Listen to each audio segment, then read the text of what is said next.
Hi guys, good morning. Kape po tayo.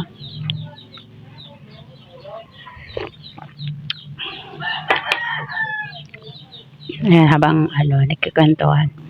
Kasi alam ko, mayroon kasi mga ibang tao siguro na nagtataka kung bakit pag nag-content creator yung isang tao ay mali-mali na yung mga spelling na mga nilalagay sa mga captions, gano'n.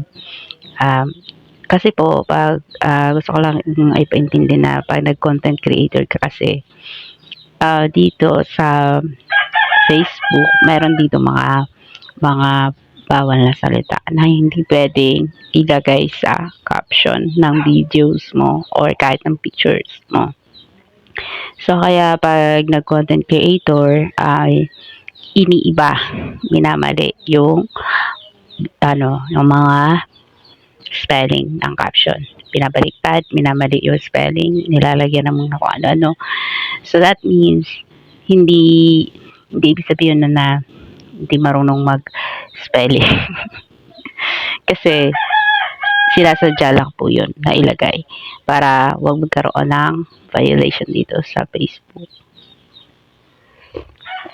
So, yun. Kasi, kasi baka may mga nagtataka na sabihin, napaka ano naman ito, napaka BO naman ito.